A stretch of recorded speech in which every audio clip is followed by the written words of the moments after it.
Okay, let's we have a few more points to do on the Parsha here. Starting from Perek Yud Daled Pasuk Chaf Hey. Yud Daled Chaf Hey, which is going to be on page. Yud Daled Chaf Hey is on page 624. Okay, so if you look in Chaf Hey, so now we're back to this. We're back to this strange procedure where the Kohen v'shachad. It's 5 lines from the top. You see that, Israel? V'shachad es hakeves ha'osham. He shechts the sheep, which is brought as a sin offering. V'lokach hakohen midam ha'osham, and he takes the blood. V'nasan, and again he puts his al tznuch ozen hamitar yameres on the right ear. V'al bohed yadayim, it's the right thumb. V'al bohen raglo hayamanis, on the right foot. So my brother-in-law, Rabbi Avram Cohen, who, by the way, I played him one-on-one when I was first engaged. I was first married. And we went out to the park to play basketball. So this was a good moment. Because we went out to the park and he started talking smack and he goes, Dovid, when I'm hot, I don't miss. I said to him, Avram, when I'm cold, I don't miss. I destroyed him. That was good. As a brother-in-law, that was good. That was a good moment. So I really took him to school, boy. So I'm not bragging or anything. I'm just saying. So so it says Umina Hashem. Now he suggested, he happens to be a Talmud Chacham, and he suggested his learning's better than his basketball. You hear that, Avram? Your learning is better than your basketball. So he said like this: the ear. What's the job? Let's back up and say, what's the job of the Kohanim? What did the Kohanim do for the Jewish people? You come to the base of Beis, you give the Kohen a korban. Kohen didn't just take a korban and go check the korban and go bring it up to the base of Beis. The Kohen was there to instruct the people. So a guy came to the base of Mikdash. He says, okay, Baruch, why are you here this time? Oh, last Shabbos I walked into the room and I flipped the light switch. Baruch, you got to be a little more careful. Maybe tape down the light switches, learn some of the laws of Shabbos, learn how important. The Kohen is there to instruct people. He's not there just to go through the mechanical motions of what do you call it, of shechting and sprinkling and go home. The whole goal here is not the animal. The whole goal is that we should absorb the lesson. One of the ideas behind korbanos, the Meforshim say, the beginning of Parsha Zayikar, when they shech the korban, the person who brings the korban is supposed to look at the korban and be thinking to himself, that should be happening to me. You've heard that, right? The animal is shechted, the animal is skinned, the animal is cut into pieces, the animal is burnt. The guy's supposed to be looking and says, it really should be me. And that's my thought. The whole thing is to absorb, to get the person to change, not to go through the mechanics, not to go through the motions. So over here, he suggested like this. The ear represents listening.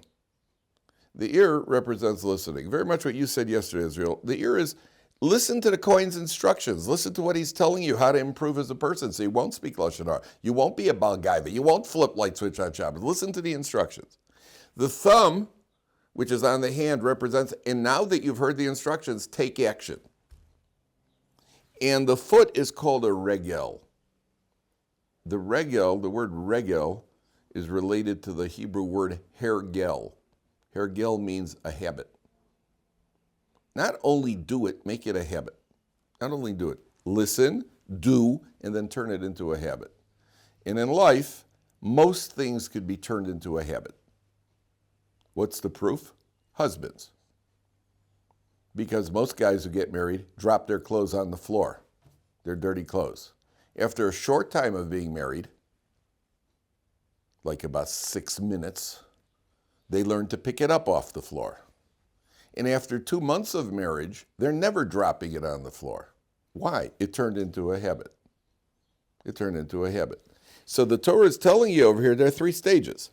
Listen, do, but don't just do it and get it done with. Al haregel, turn it into a hergel. It's a pretty good, pretty interesting idea. Okay. Now take a look at, now we go on to a completely new subject. Bottom of the page, 624. Now it's not a new subject, but a new section, completely new section now. Veidaber Hashem, and this is a very intriguing section. Veidaber Hashem al Moshe v'al Aaron lemor. 3 lines from the bottom. Ki savo el eretz Canaan asher ani nosein lachem la'achuzah. When you come to the land of Canaan, which I am giving you as a portion. Now, we're going to come back to that expression, which I am giving you as a portion. Keep that in mind. V'nasati nega tzaras b'beis eretz achuzaschem. There will be a tzaras affliction on the houses. Now, take a look at Rashi. It's the left column of Rashi, the top line.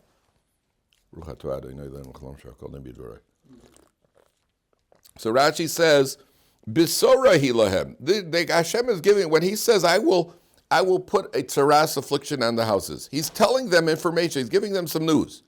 Sha'negoyim boim aleihem. That the negoyim are going to come.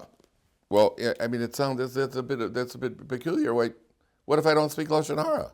What if I don't do anything wrong? So why are the negoyim going to come? And Hashem is saying, when you come into the land, you're going to have afflictions. I mean, maybe I won't speak Lashon Hara. And in the home, the affliction in the home comes because the person is stingy. That's what Chazal say. The classic example, the guy says, can I borrow your drill? I haven't got a drill. I don't have a drill. I don't want to lend out my drill. I don't know what's going to happen to my drill. I don't have a drill. So then he gets tzaras on the walls of the house. Then they got to start dismantling the house. And if they got to destroy the house, they take out all of the equipment, all the furniture, everything's out. And as everybody's looking at it, you do have a drill. Oh, it's a pretty nice drill. Oh. It's like the guy comes to his friend. He says, "Hi, did I give you back that snow plow last year that I borrowed in the snow?" The guy says, "No, as a matter of fact, you didn't." He says, "Wow, that's a problem." He says, "It sure is a problem." He says, "No, not because of why. It's snowing again, and I can't find it. I need a snow plow." So lending stuff out is always a problem. What if a guy breaks it? The guy breaks it. Then there's a whole shiloh. Did it broken? Well, it was broken already. It wasn't really. When you lend stuff out, so that is an invitation often to a little bit of unpleasantness. Yeah, but Torah says don't be a der. You got to lend your stuff out. So what if I am a good guy and I do lend my stuff out? So why should I get the nega? Says Rashi.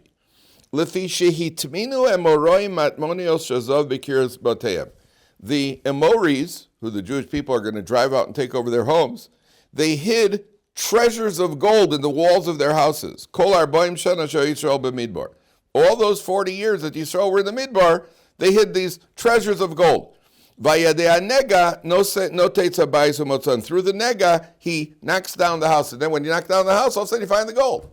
That's very peculiar. What's the first? It's good news, right? It's good news. You're going to find gold, golden treasures. You should be bothered by something here. Should be bothered right away. I have one question. So when they came to the land of Canaan, so would they live like in the other previous nations' houses? They lived in the houses, yeah. They make like old houses. They could be. They built houses, but they took over houses. That happened in Israel. After the 67 war, the Arabs ran away a lot of these old homes, and then there was a first come, first served. There was a grab. Happened in 48 also. And people all of a sudden who were penniless, all of a sudden they owned nice stone, old Arab homes. So they're going to get into the land, and Hashem says, not only are you going to take over these homes, there's going to be tzara. What? And nothing bothering you about this? And then but it's good news because you're going to find gold. Nothing bothering you about it? Just show them the gold. What's that? Just show them the gold. Why do they have to go and knock down a house? It's a ras, which looks bad. What's going on here? What, Hashem can't make them rich some other way? You got to go knocking down houses? Why? And by the way, there are people in Israel, this has happened a number of times. There's something called a halal. A halal is like a hollow space. There are people who have bought homes, and the builder had dug underneath the home and never used it. And then there's people, all of a sudden, they find out they got this big house. They said they've built entire second apartments down there. They rent them out. They may make a lot of money off it. I knew a guy, the first time I ever heard of them was a guy who had 13 kids. He was living in Beit Vegan. And 13 kids, he's living in 3 rooms, 2.5, 3 rooms. It's kind of crowded.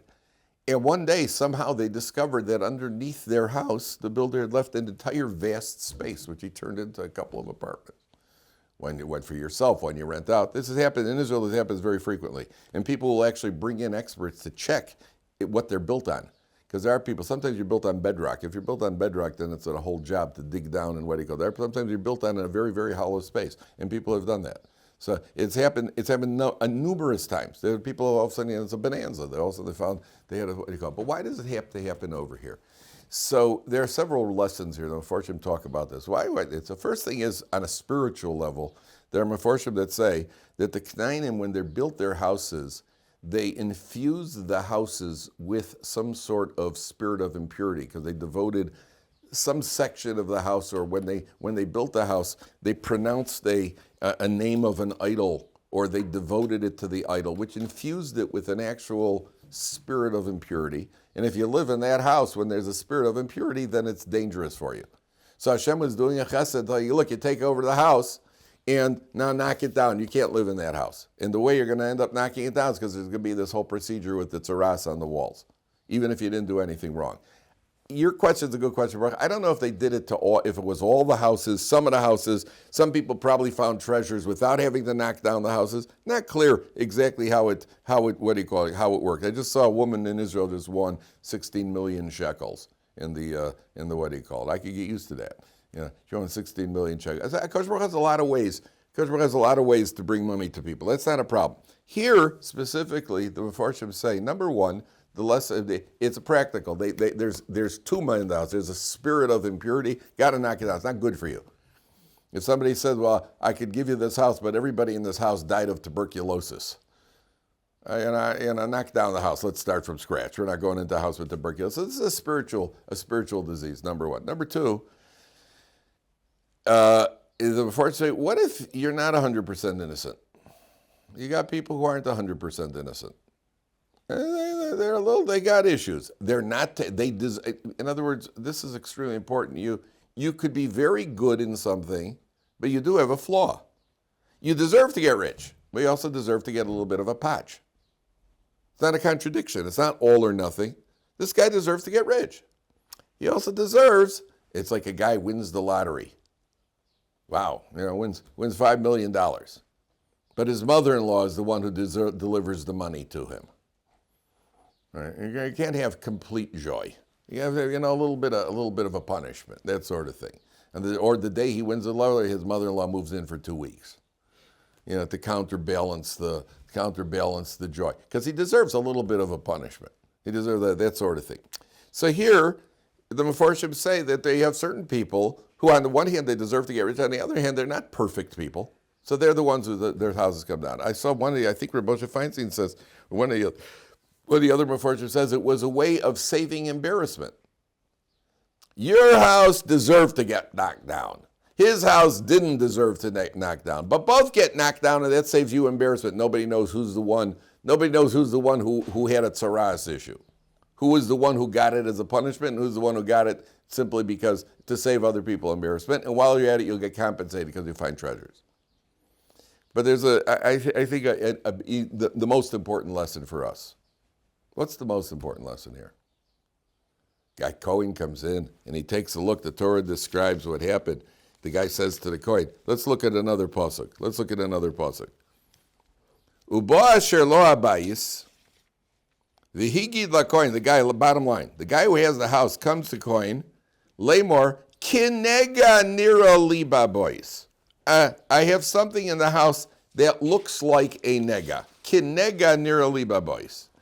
So the Rashi points out, he doesn't say there is a nega. He says kinega. It looks like an affliction. Now, he doesn't say there's an affliction in the house. You come to the Kohen and you ask him, I think I have something that looks like an affliction. So what does the Kohen do? Vitziva HaKohen, upinu es habayis, they remove everything from the house. B'terem yavo HaKohen liros es hanega, before the Kohen comes to see the affliction. V'lo yitma kol asher babayis, because if the Kohen comes and looks at it and says tameh, everything in the house becomes tameh, then it's going to be destroyed.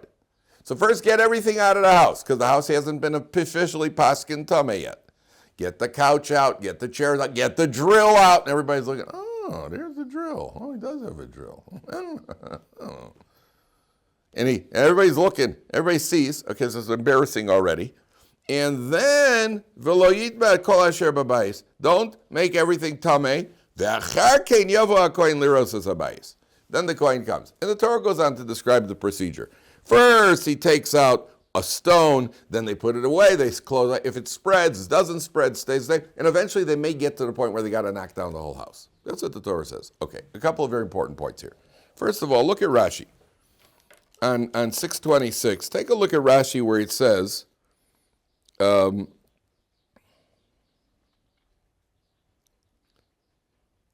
yitma, third line of Rashi, right column. You see that, Baruch? Third line of Rashi, right column, on 626. Right column. Velo yitma kol asher b'bayis, so that everything in the house doesn't become tamei. Why? Says Rashi. Shim lo yifanehu, if he doesn't clear it out, v'yovo ha'kohen v'yira nega, kohen sees the affliction, nizkak li sagir. Then it'll have to be closed off. V'chol mashe b'bayis yitma. Everything will become tamei. Now here's the kicker. Listen to this. V'almash chosa ha'torah. V'ima klei shetef. If the Torah is talking about metal utensils, it's a big deal. You have to be them v'yitaru. So he'll toivel them. They become tamei. So he'll toivel them afterwards. Not the end of the world. V'ima lochlin u'mashkin. Food and drink. So yochlan b'mei tubasa. When he himself is tamei, he could eat the food that are tamei. So what's the Torah worried about? In other words, what's all the work about getting stuff out of the house? What do you got to get it out of the house for? If it's metal, so what's the worst thing that happen? It'll become tamei, so you'll toivel it in a mikveh. If it's food, so when you're tamei, you can eat tamei food. So what's the Torah worried about? Halochasa Torah ela klecheres, pottery dishes. She'ein lahem ta'ar b'mikveh. Cheap pottery dishes. Because you can't immerse them in a mikveh. If a pottery dish becomes tamei, you got to destroy it. So the whole fuss here is to get the top pottery dishes out of the house. What's going on? What's going on? So let's put the whole thing together. One more point, one more question. Let's go back to the bottom line again. First it said when you come, 3 lines from the bottom. Let's put it all together now. 3 lines from the bottom. Kisovo el haaretz kanan asher ani nosen lachem. When you come to the land of Canaan, which I'm giving you, we know Hashem's giving it to us. Why is the Torah emphasizing that? It's said numerous times, I'm going to give you the land of Canaan. Why is the Torah emphasizing that again? And then skip down to the bottom line. Uba asher lo habayis, the one who has the house, v'yigid lakohen, etc. So the Mefarshim say, what's the theme over here? The theme is that you got a guy, why don't you want to lend your stuff out? I don't want to lend my stuff out. You come knocking on my house and you want to borrow my drill. Hey Moshe, get your own drill. Why can't you afford a drill? Because you don't have a go. Get a job, man. Get a job.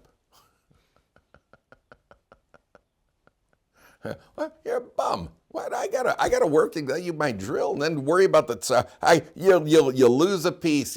Something will break. It's not gonna work again properly because you get a job. Get your own drill. Where does that attitude come from? That attitude comes from the feeling that I've done it myself. I worked, I bought a drill, it's my drill. That's where the stinginess is coming from. That's why the Torah emphasizes, Ubasher lo habayis. You could have just said, Ubasher lo, the one who owns the house.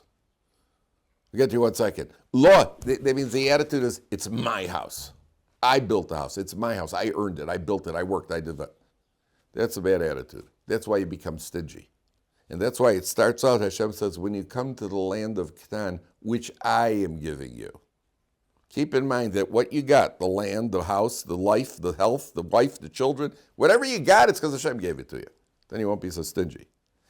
And then what does the Torah say? And if you didn't get the point, look what the Torah is concerned about. We don't even want you to lose your pottery dishes. Everything else will be okay. The metal dishes, you'll to put in a mikveh. The food, you'll get to eat the food. Why do we tell you to clear it out? Because the Torah is worried about your money. That's Hashem's generosity. And not only He's generous with your pottery dishes, He'll even give you a treasure. What's the point? The point is for me, not for you. Point that Hashem is saying, it's not because of Hashem. It's so you learn, don't be stingy. Nothing is yours. Look at Hashem. Emulate God. God is generous. Be generous. And that desire to not lend it out, that's all coming from the same thing. It's coming from a sense, I've done it, I've earned it, it's mine. I think I told you, I'll get to you 1 second. I told you, to give tzedakah doesn't make sense. Do you know that? A guy comes asking me for tzedakah. Why should I give you tzedakah? I worked. I mean, I don't, I teach, but assuming, I work. Get a job. I got to work and then give it to you. It doesn't make any sense. Ronald Reagan was the president. I liked Reagan. Reagan was a funny guy. So Ronald Reagan, when they were talking about the welfare in America, there's welfare. You give anybody or any freeloader gets welfare. So Ronald Reagan, who once said he was against welfare, he said they got to pull themselves up by their bootstraps. Take responsibility for yourself. That's why, if you look at the Mishnah in Pirkei Avos, the city of Sodom, what was their big flaw? Mine is mine and yours is yours. Oh, so the Mishnah in Pirkei Avos says somebody with that attitude, what we call capitalism. They're capitalists. Mine is mine and yours is yours. Mine is mine, yours is yours. The Mishnah says, Amida Binonis. That's the average guy. The Yeshomrim Zomida Sdom. And some say that's a Sdom attitude. That means that even Noachides, they understand intuitively that yes, you help somebody who's down and out. What did Sdom do? I didn't steal your money, even though it does say they did steal, but even without getting to the stealing. The worst part of what their behavior was, mine is mine and yours is yours. So what's wrong with that? The answer is because you're only thinking about yourself. And we were created to think about other people. And even a Noachide knows instinctively, yes, you got to help somebody else. Somebody else is having a hard time, you got to help them out. And don't be such a big shot because chances are you got your money because you inherited it anyway. You never worked that hard for it anyway. So the big shot who inherited his father's business, he says, well, listen, you let them work just like I work. Oh, yeah, shkoyach. Shkoyach. Yeah, right. What's his name? Trump once said, I didn't start out. You think I started out like this? My father died and my father left me $1 million. That was it. And I had to do what I could with it. Yeah, he left $1 million. It's $1 million. Yeah. I feel bad. Bring out the violin. He has no understanding of what it is to live paycheck to paycheck. Never had to live paycheck to paycheck in his life. But here the Torah is emphasizing it's coming from the Rebbeinu Shalom, not you. That's the underlying lesson here. We're going to ask. No, I wanted to mention this point with Sodom before. Yeah. Very good. Very good. That's capitalism. But we're missing the sign first and second, Rabbi. The question is regarding like this real, like the guy that running around and like asking, if you donate them money, they will get used to it and kind of get dependent even on you. You know what? We'll worry about it then. Everybody's worried about you're such a good-hearted person. I don't want to give you money because it's bad for you. It's like the government in Israel trying to not have us learn Torah because it's not good for us. It's not good for us to learn Torah.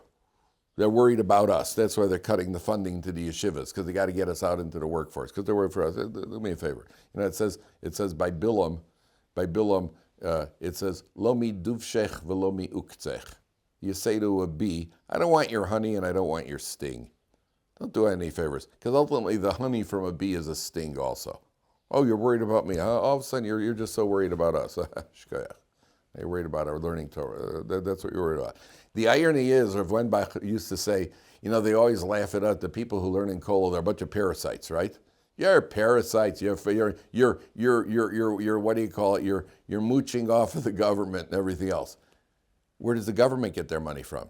The entire Israeli government gets their money from the United States. They get the handouts from the Israel. He said that Israel is the biggest kollel in the world. You have no problem taking handouts. It just costs you $4 billion, $5 billion to go shoot down all those missiles. Where do you think that money's coming from? Because you cut the yeshiva budgets? So you saved a couple $100 million that's going to pay for your missiles? That was one night of missiles cost you 10 years worth of that's what the figure is. One night of missiles, knocking down the ballistic missiles, cost them 10 years of funding yeshivas. So who's the kollel over here? Who's the parasites over here? The government, the parasites. Well, I'm a parasite, you're a parasite. We're all parasites. And you're a bigger parasite because you take more money than I do. You're the parasites, not me. So don't do me any favors. The people are always like, it's not good. There are times where it's not good to feed a habit. Somebody's coming for a habit. It's not good to feed it. But that shouldn't be the first step. I'll do this poor guy a favor, and I won't give him money because that's not the Torah. The Torah attitude is you give tzedakah. I once asked the big Rav, I'm involved in the neighborhood. We have a neighborhood tzedakah fund, which I've been involved with. So I once asked the Rav, a lot of the people who need money, the family's dysfunctional, or it's a one-parent family, or the guy's lazy, or he's a drug addict and the wife is suffering, that sort of thing. I said, are we, there's no end to this sort of thing. And this is a family it's what's called a mayim bli sof. It's a bottomless pit. And is it a good thing to help them out? Maybe, and so he once said to me, listen, there have always been poor people in Clyde, so who do you think the poor people are? Most poor people are people who are at some level incapable. That's why they're poor. Everybody looks at everybody else and says, yeah, well, if I can work, you can work. Who told you that? It's not necessarily true. They may be inherently incapable, or they have life circumstances. They're irresponsible with money. There are a lot of people who are just irresponsible. The money goes through their fingers. Many tzedakah organizations will give food coupons. They want to know that they're using food, that they have food in the house. You give them money, who knows what they're going to do with the money? You want to know that they have food, that they have food in the house. So there are people who are inherently incapable. What are you going to do? That's not my problem. My job is to give tzedakah. The proof is the Rambam. The Rambam says, let's say you have $1,000. Should you give $1,000 to one poor man or $1 to 1,000 poor people? What does the Rambam say? You know what the Rambam says? What would you say? First, what would you say before you get to the Rambam? What would you say? And don't say what you would say because you're trying to figure out what the Rambam says. Tell me what you think, not what you want me to think. You get you to think. What would you think instinctively? What should you do with $1,000? One man. Of course. If you give $1,000 to one man, it can actually affect the change. What's a buck going to do for 1,000 people? Give $1,000. And right yet the Rambam says you give $1 to 1,000 people. Why? Because what it's doing to you, what it's doing to me, it's an act of giving 1,000 times. Tzedakah isn't, HaKadosh Baruch Hu, he could afford it. He can find money for these people. I have to stick my hand into my pocket 1,000 times. It's going to have an effect on me. That's part of the idea of tzedakah. Put your hand in your pocket and give it to somebody else.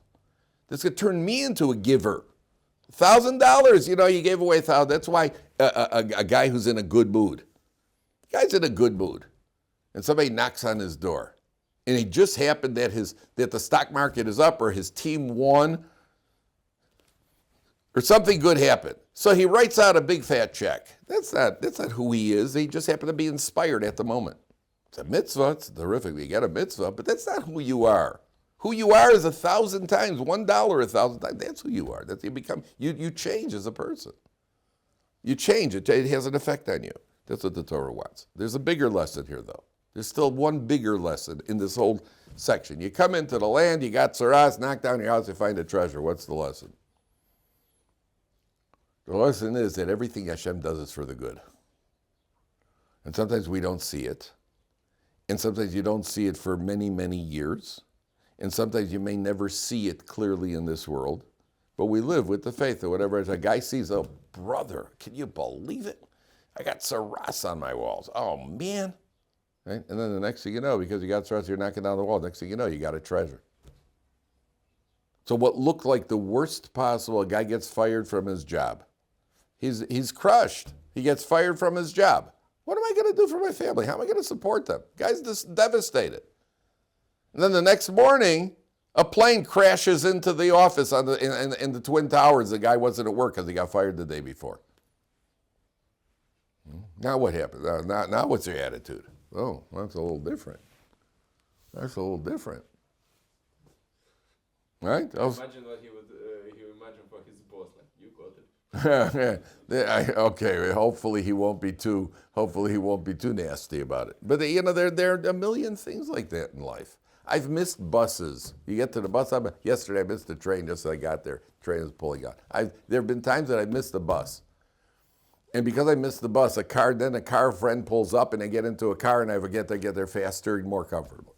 That happens all the time. You think, next thing you know, boom. Next thing you know, something works out.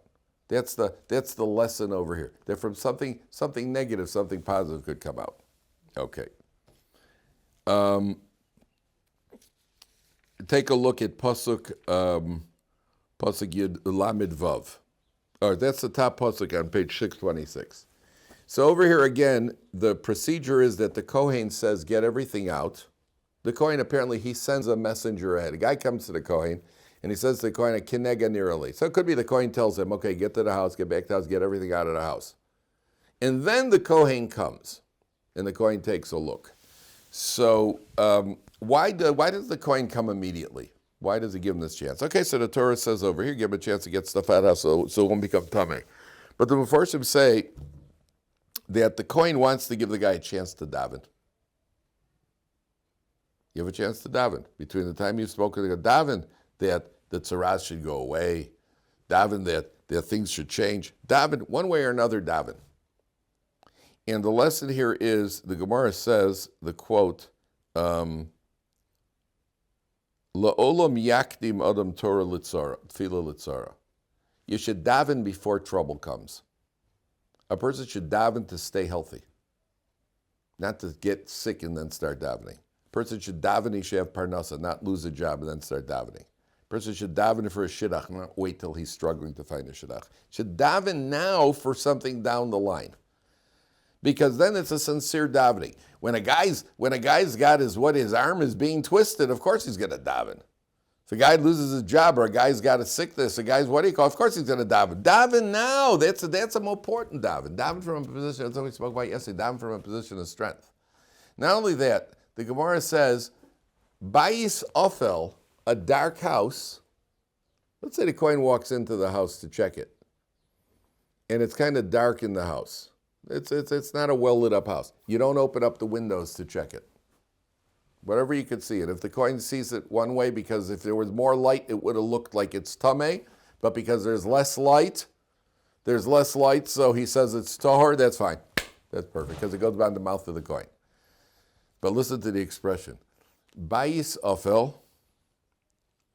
I love the Chazal. Where is it? Bayis Ofel ein poschen bo chalonos liros. A dark house, you don't open up the windows to inspect it. What does that mean?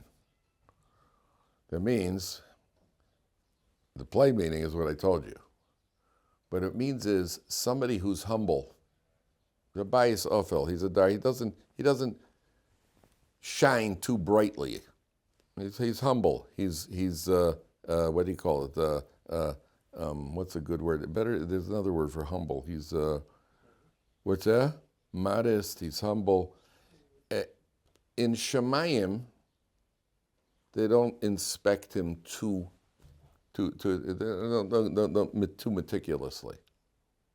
Person who's out there, who's haughty, who's arrogant, may call a lot of attention to himself. So in Shemayim, they open up his ledger and they go through every single line. Bayis Ofel, somebody who is contrite, self-contained, so they cut him a little slack in Shemayim, because there's no better mita than being Bayis Ofel. And somebody who is, it refers to two people. Somebody who's very successful, somebody who's very, very out there. People are always trying to find flaws also. Nobody could tolerate somebody else's excellence too much. Oh, he's this, that, and the other. Yeah, but he does this wrong. That's human nature. Bayis Ofel and Potzol Chalamos, a person should be trying to be a little contained. Somebody said that one of the, how does it go? One of the signs of excellence is hiding your excellence. That is also part of excellence. You can be good at something, but don't show people that you're good at it. Try to be good at hiding how good you are. It's an interesting irony. And listen, if you're good at something, you got to do it. If you're good at something, you got to do it. On the other hand, don't flaunt it. Don't flaunt it. People don't like it seeing they have it shoved in their face. And therefore the Torah is telling you the same way that you don't open the windows of a house if the house is dark. A person who's a humble person. So also in Shemayim they cut them a little slack. They don't go with a fine-tooth comb through the ledger. Okay. Rabbi, yeah. Before you told us, like when someone presents the excellence, when you told we were inspired by the example of the guy who did bracha passionately in the dining room, because he could go out and do it somewhere quietly, especially. He inspired you and You're right, he did, but he wasn't doing it to get attention.